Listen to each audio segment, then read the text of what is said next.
When you follow the Detroit Lions long enough, you learn two things. First, this team always keeps you guessing.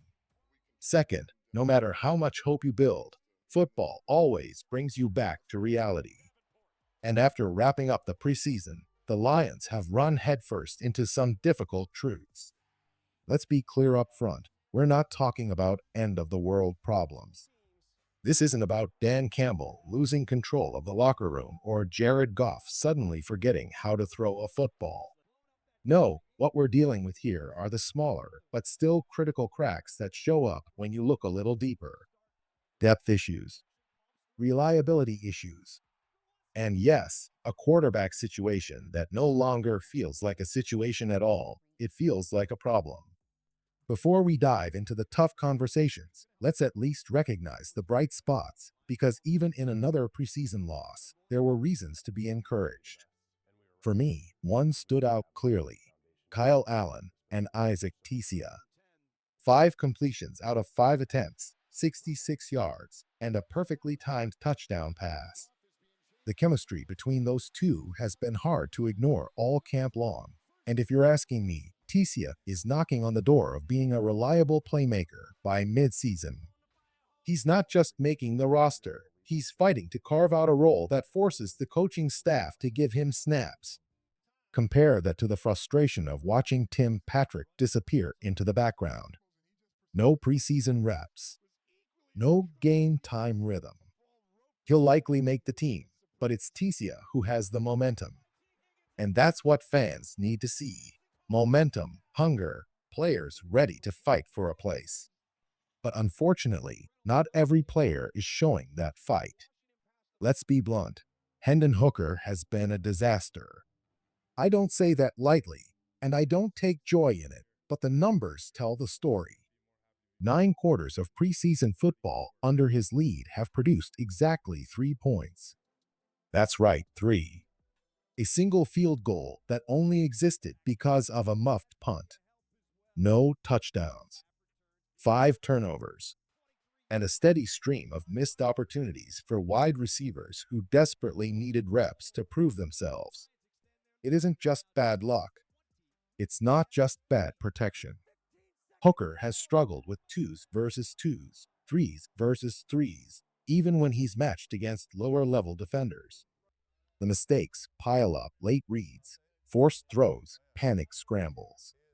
And when Dan Campbell was asked about it, his response was blunt enough to make everyone sit up. Sometimes a player needs a change of scenery. That's not a coach protecting his guy. That's a coach planting a flag. If you're reading between the lines, Campbell isn't saying Hooker is a project. He's saying Hooker might not be the Lions' project anymore. Maybe it's trade bait. Maybe it's a quiet release. Maybe it's simply time to admit the third-round investment didn't pay off.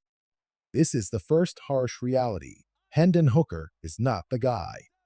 And it hurts because fans wanted him to be. Detroit wanted a reliable backup quarterback who could eventually grow into something more. Instead, the Lions got inconsistency, turnovers, and an entire preseason that left receivers like Jackson Meeks and Dominic Lovett stuck in neutral because the ball never came their way cleanly. It's a tough pill to swallow, but it's where we are. So, as we close section 1, let's set the tone. There are bright spots in Kyle Allen, in Tisia, in Jared Goff still holding the reins. But the quarterback depth chart isn't what it was supposed to be, and that's our first reminder that this team isn't immune to disappointment. Now let's widen the lens. If Hooker was the first crack, the second one runs through the defensive line, and this one matters because it's about survival over 17 games. Not long ago, there was optimism about the Lions' edge rushers. The room looked crowded with potential, and the rotation seemed ready to be one of the team's strengths. But reality came fast. Injuries, underwhelming depth, and the lingering absence of players we hoped would be contributors have left the defensive end group dangerously thin. Let's break it down. Marcus Davenport is your starter when healthy, but that "when healthy" label is doing a lot of work. Behind him, you've got players who are specialists rather than every down forces. Aquadin Mohammed, a steady veteran, yes, but his career numbers scream rotational guy. He grades out as a third option, not a difference maker. Nate Lynn, intriguing, but far from proven. Beyond that, you're looking at names like Keith Cooper or Pat O'Connor, talented in their own way, but not the kind of players you want taking heavy snaps against elite NFL tackles. The truth is simple. This edge group has too many one-trick ponies. Some can stop the run, others can occasionally create pressure, but none are reliable enough to carry the load if injuries strike. And with Pascal banged up and the coaching staff preferring him inside at defensive tackle, the room feels lighter than it should be. The timing is tough too. With just weeks before the regular season, your options are limited. Free agents? Trades? Sure, those are possibilities, but teams aren't exactly cutting loose quality edge players in late August. That's the harsh second reality for the Lions. The defensive line depth isn't ready for a marathon season. And while we're at it, let's talk about the cornerback room. On paper, you have names that inspire confidence: DJ Reed, Terrion Arnold, Amechi Robertson. But scratch the surface, and you see the problem. Arnold has already been dinged up twice. Dorsey, once seen as a depth piece, is suddenly your fourth corner. And behind that, Division II projects, late camp surprises, or versatile but inconsistent players like Tyson Russell. This is where the dream of depth collides with the reality of attrition. One more injury, and you're not leaning on next man up. You're leaning on who's left. And in a league that lives and dies by pass defense, being thin at corner is a dangerous gamble. Now, before we move to the next section, let me pause here to speak directly to you, the fans. If you've been locked in this far, you're exactly the kind of diehard that makes Lions Nation what it is. So, do me a favor, hit that subscribe button, drop a like, and join the conversation in the comments.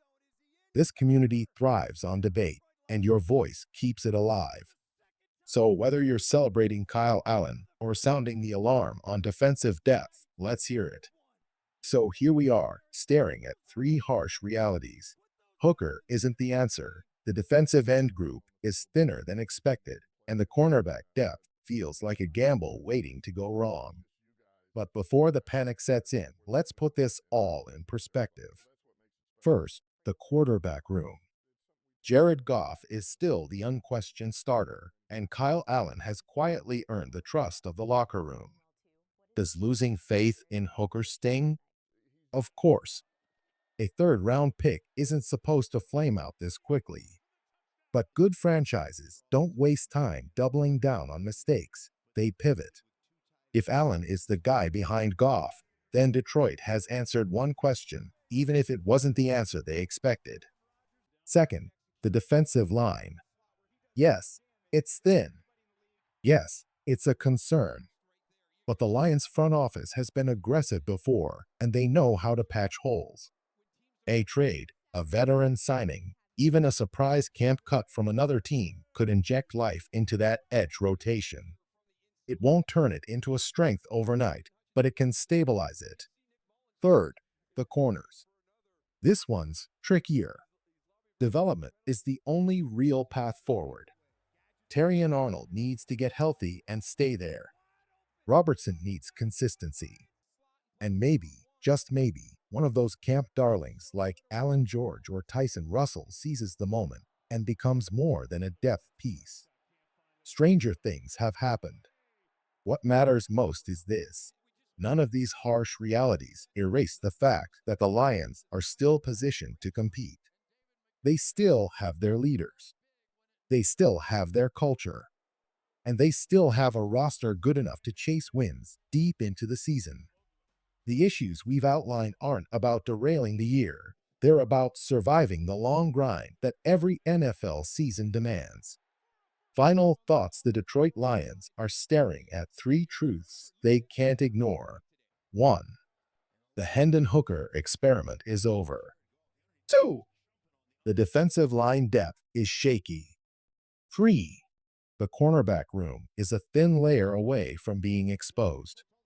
But football has never been about perfection. It's about adapting, adjusting, and finding answers when problems appear. And if the Lions have proven anything under Dan Campbell, it's that they refuse to be defined by their flaws.